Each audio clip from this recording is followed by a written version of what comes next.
Amém, amados? É muito bom estar com vocês. É muito bom estar na casa de Deus. É o melhor lugar que devemos estar. Assim como foi na vida de Marta e de Maria, essa história ela tem que fazer parte da nossa vida. Precisamos tomar o que é melhor de Deus. E o melhor de Deus é servir a Deus. Amém, amados? Eu estava indo realmente para a praia, curtir uma praia com a minha digníssima esposa, quando o telefone misteriosamente toca para Pastor Gerson, cheio de poder e autoridade. Meu filho, tu vai pregar. Glória a Deus, pastor. Deus sabe de todas as coisas.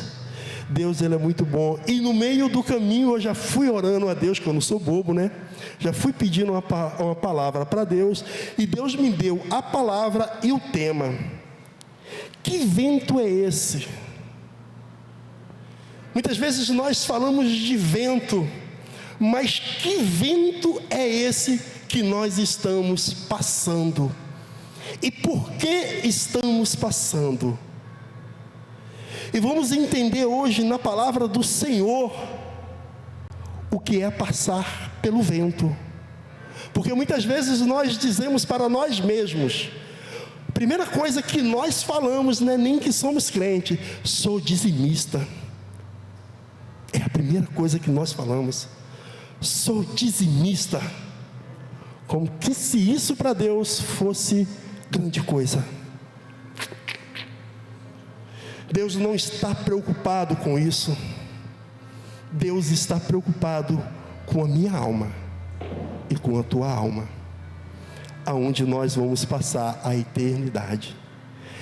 E coloque os seus olhos em Mateus capítulo 8, versículo 23. Que vento é esse? Aleluia.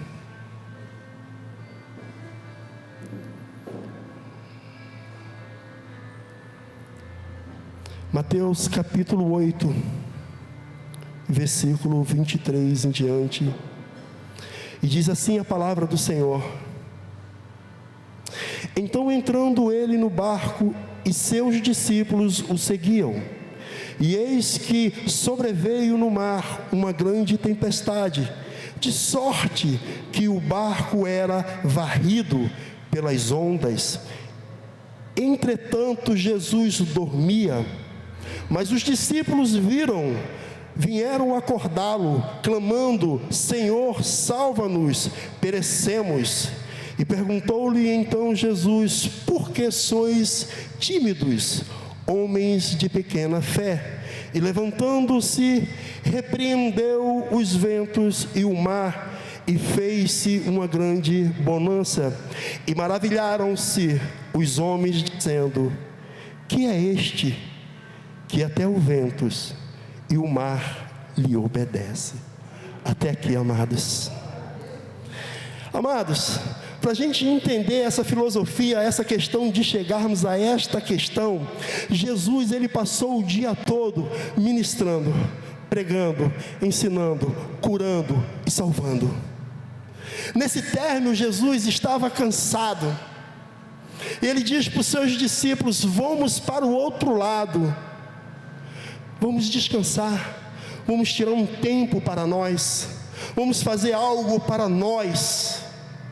E os discípulos entraram num barco com Jesus e seguiram para o outro lado da margem. No meio do percurso, houve-se uma grande tempestade, um grande vento. Aí você pode pensar assim: mas eles não estavam com Jesus? Jesus não estava dentro do barco? E por que a tempestade agitou? Por que a tempestade apavorou?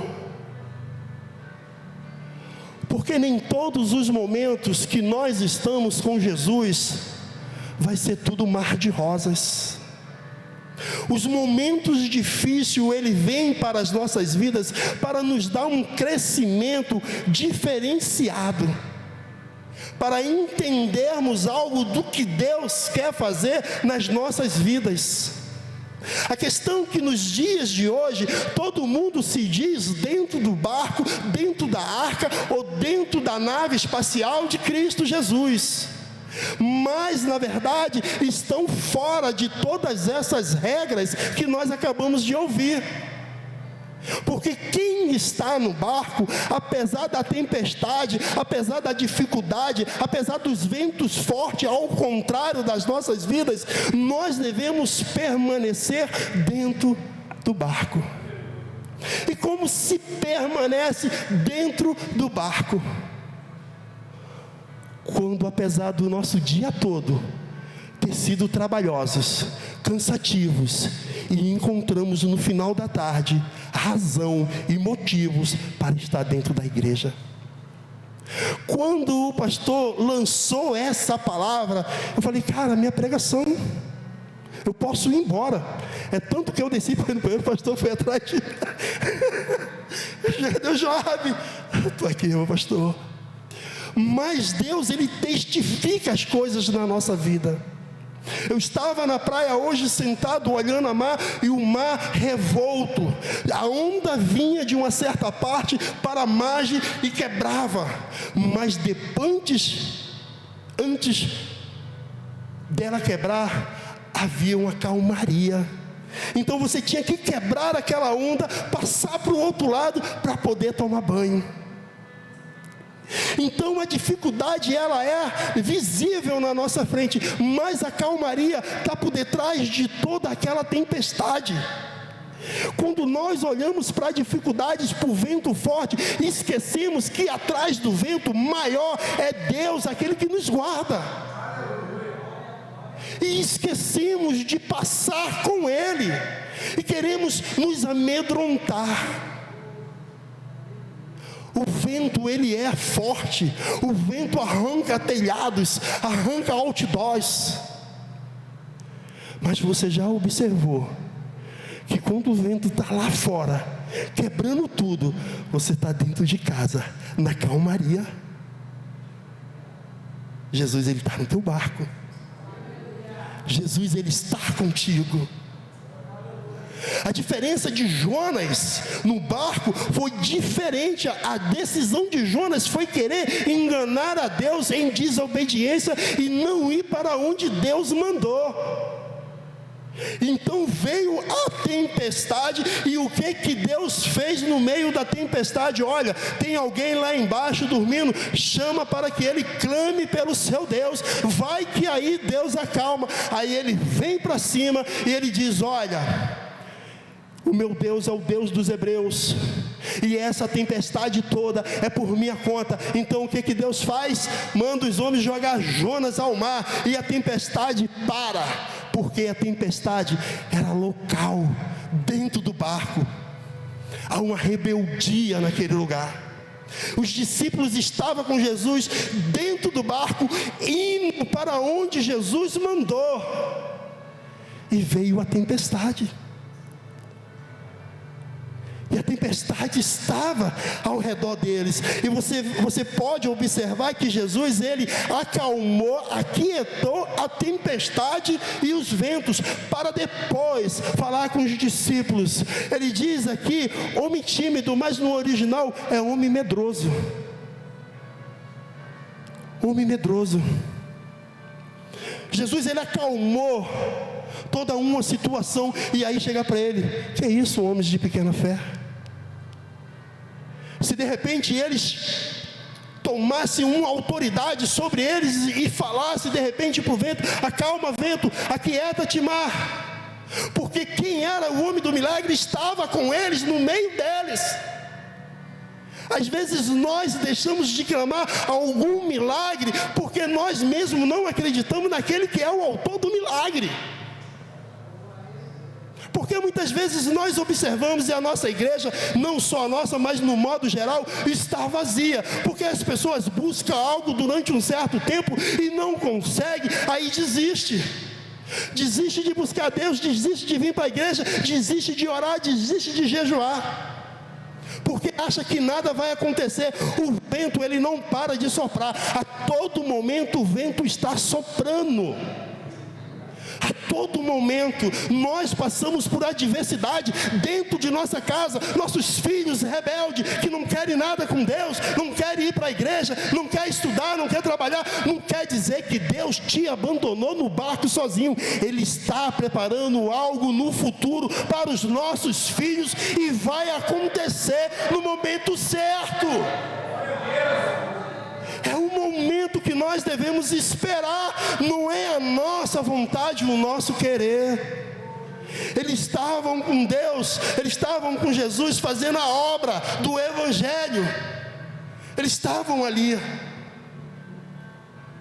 Imagine você chegando cansado do teu trabalho, e no meio do caminho o inimigo começa a soprar no teu ouvido: vai para casa, vai descansar, vai tomar um banho. Você está cansado? Pois no outro dia você também vai trabalhar. Mas você decide: não, cara, eu agora vou dar o melhor para Deus. Eu agora vou fazer o diferencial para Deus, porque Ele não me sustentou até aqui, Ele não me deu força até aqui, Ele vai me dar força para me chegar na igreja, orar, gritar se for preciso. Às vezes nós observamos alguns casais dentro de um barco. Jesus está querendo entrar dentro do barco, por enquanto Jesus está na proa. Aí ficam os dois remando para o mesmo lado, para o mesmo lado, para o mesmo lado, para o mesmo lado. O barco não sai do lugar, os problemas são os mesmos, as dificuldades são as mesmas, nada muda. Nada muda. São os mesmos problemas. Tudo aquilo que entra na nossa mente continua batendo, batendo, batendo, igual um pica-pau batendo numa árvore. Mas quando Jesus ele sai da proa e ele entra no barco e ele pega um dos remos, o barco toma norte. Ele tem uma direção. Ele começa a andar nos caminhos que a gente assim às vezes fica imaginando. Sabe quando a gente vê um filme: nossa, que família perfeita, que família linda, eu queria tanto a minha família assim. Pode ser. Depende de nós, cabeças. Pode ser.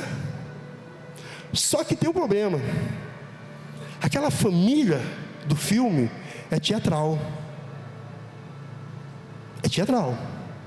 Quando aqueles atores saem dali, eles têm os problemas dele na casa dele esperando ele. E saem dali cabisbaixo, tímidos, com medo, porque não sabe como guerrear, porque não tem Jesus no barco.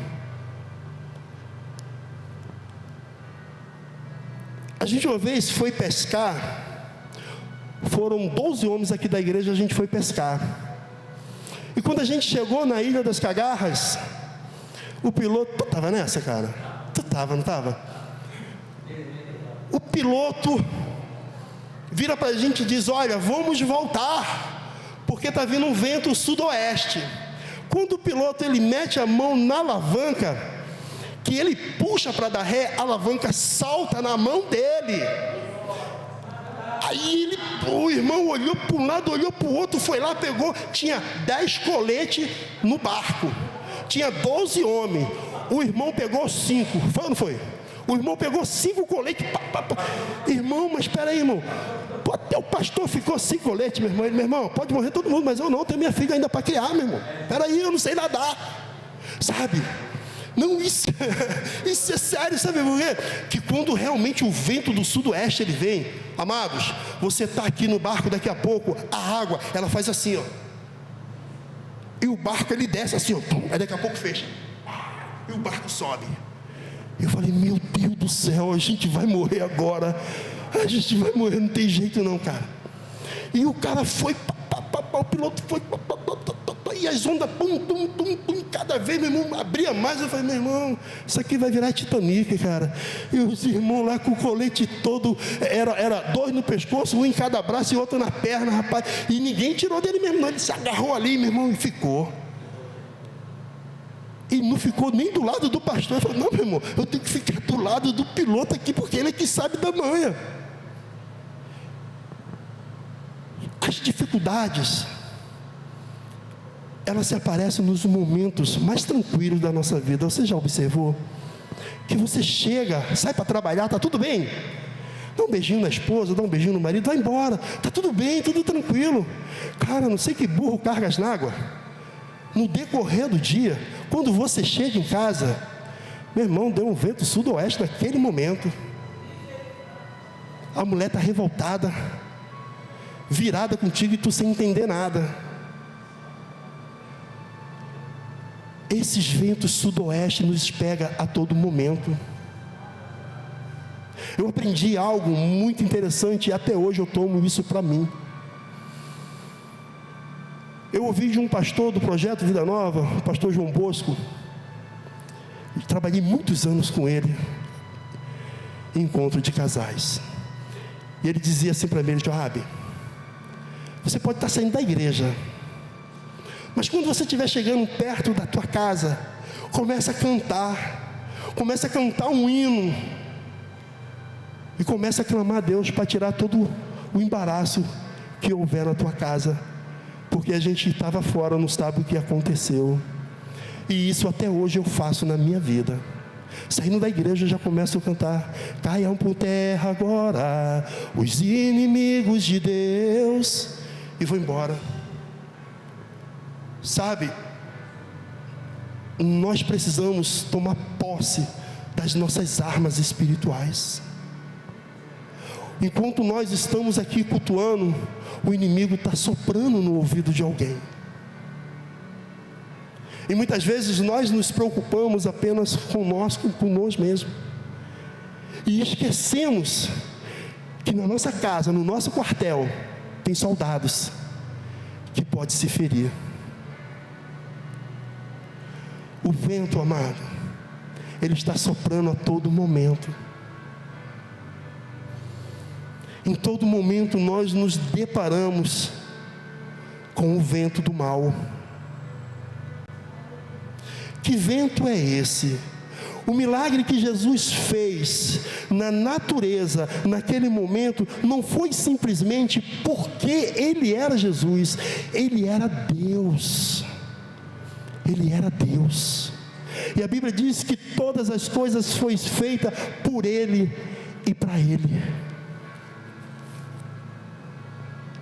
Então Jesus, Ele libera uma palavra: acalma-te, vento, sossega-te, mar.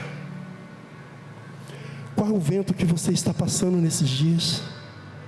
Perto do final do ano, será que você vai querer entrar o ano agarrado com esse vento?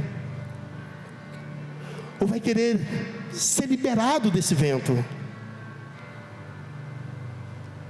Porque aquilo que nós trazemos para nós, de bom ou de ruim, afeta quem está ao nosso redor. E Deus, Ele nos libera uma palavra nessa noite: não tenha medo dos ventos, não tenha medo da tempestade, mas acredite que aquele que está do teu lado, Ele é poderoso para nos livrar de todo mal. E é de todo mal, amado. É de toda investida de Satanás sobre as nossas vidas. Não pense que a sua vinda à igreja, a sua vinda aos momentos de orações são em vãos. Não. No momento certo, aquilo que Deus tem preparado vai acontecer. O único problema é que a gente quer o para hoje. Mas se Deus nos der hoje aquilo que nós oramos tanto, nós vamos perder. Eu tenho escutado esses dias as pessoas dizendo assim: vou jogar na Mega Sena, vou jogar na Mega Sena. Cara, é muita gente, gente, é muita gente. Aí se eu fosse Deus, eu fazia igual aquele filme Todo Poderoso, eu deixava todo mundo ganhar, aí ia dar R$1,50 para cada um. Entendeu por que Deus não dá tudo aquilo que nós impedimos? Porque tudo que nós pedimos, outros pedem, e Deus vai dar aquilo para quem é merecedor. Ah, mas eu estou na igreja, cara, eu sou crente até o tutano, glória a Deus por isso. Mas por que no dia da oração tu não está aqui? Por que na EBD tu não está aqui?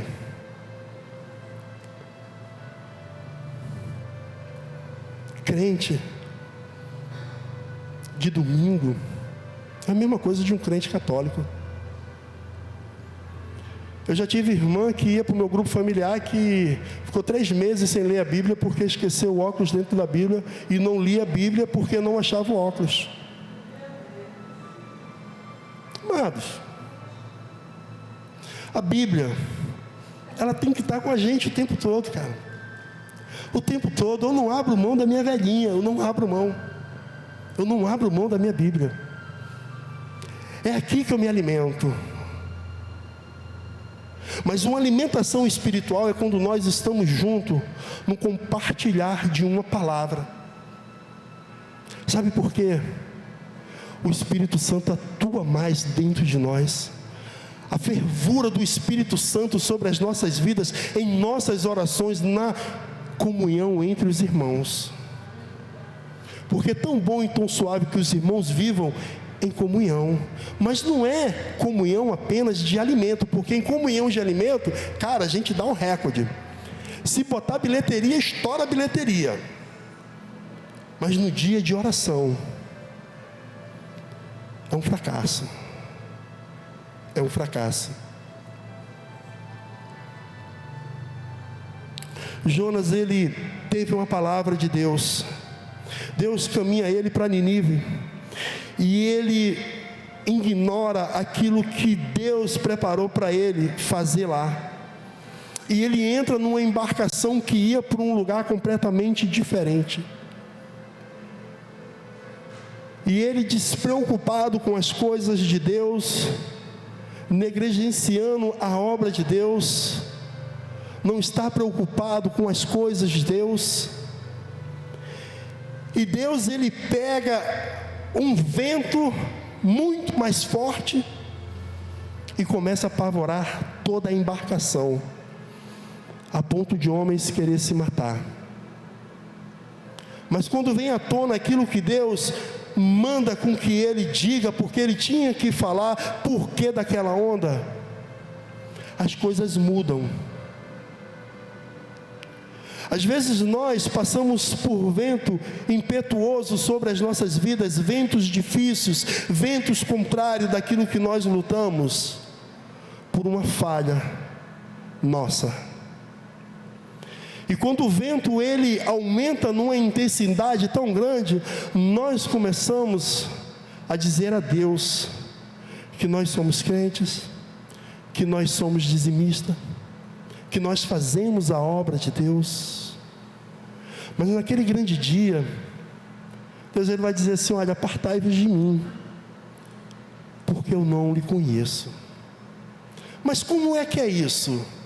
Não adianta, amados, nós pregarmos ou orarmos e a pessoa ser curadas, e a nossa vida no secreto ser uma condenação.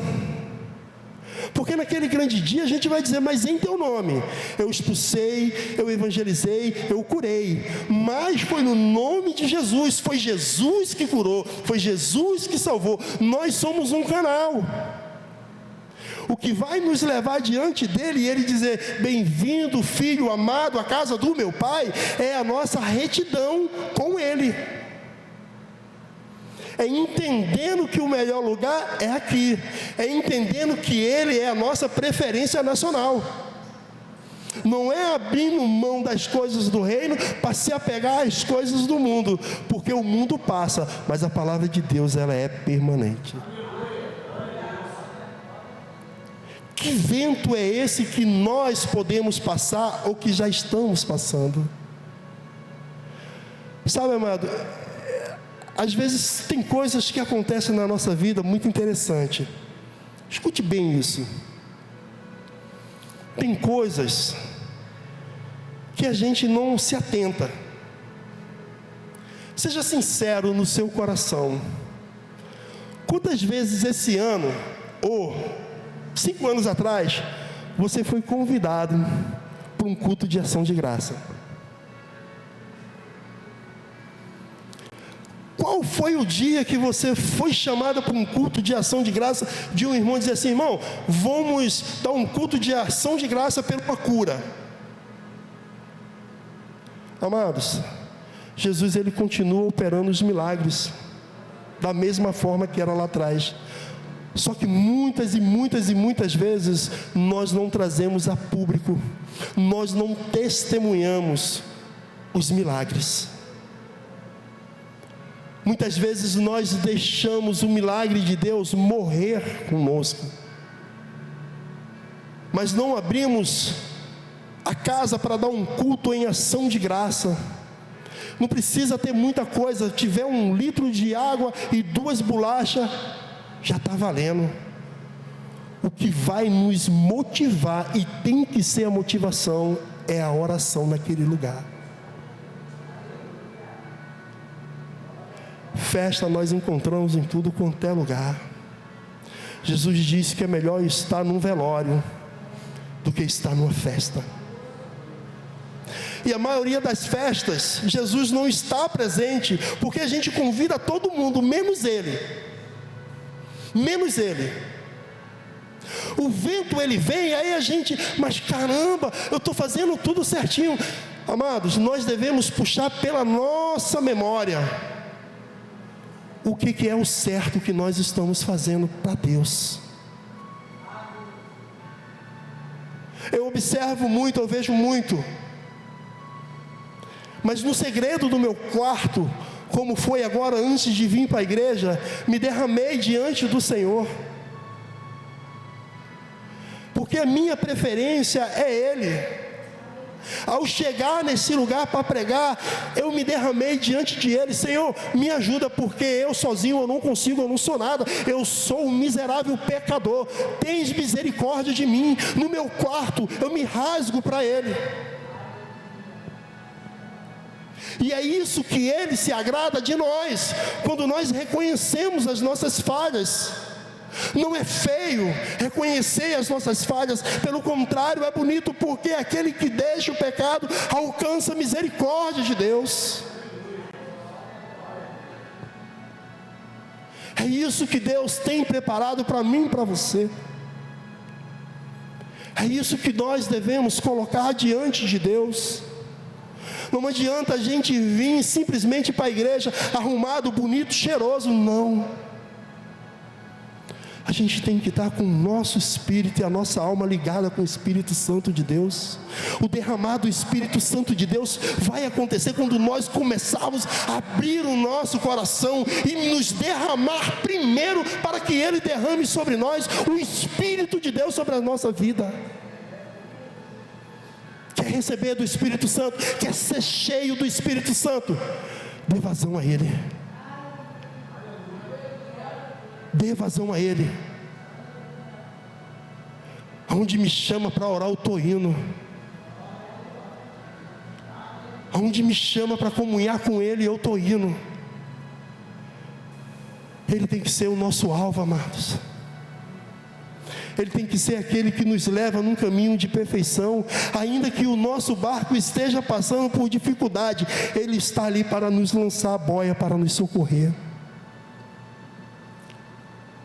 Buscar primeiramente o reino de Deus, amados. Escute o que eu vou dizer a você. Não se conforme com esse mundo. Esse mundo já dos malignos. E se a gente não se apegar a Cristo, nós vamos ficar nesse mundo maligno. Eu estive conversando com um irmão desviado esses dias. Ele estava acompanhando um pastor de bode, e esse pastor de bode disse para ele: cara, você não precisa nem ceiar, você não precisa nem ceiar, e isso tem no YouTube, isso tem no YouTube. Você não precisa ceiar, você não precisa mais ir à igreja, você não precisa estar dentro da igreja, você não precisa ter pastor como seu líder espiritual. E eu escutando isso dele, porque Jesus já veio. Jesus já veio. Eu falei para ele assim: então o que eu e você está vivendo já é a tribulação? Ele indagou. Porque a gente, quando quer sair da igreja, a gente escuta qualquer mentira e toma como uma verdade.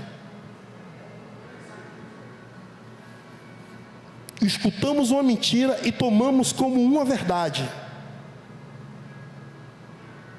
Por isso que nós devemos examinar a palavra de Deus. Jovens, diante de Cristo, não abra mão da sua leitura espiritual. Isso vai te fortalecer para um futuro. Isso vai te dar coragem para um futuro. Isso vai melhorar a tua vida no futuro. Se eu escutasse muito mais a minha mãe e a minha avó, hoje eu seria uma outra pessoa.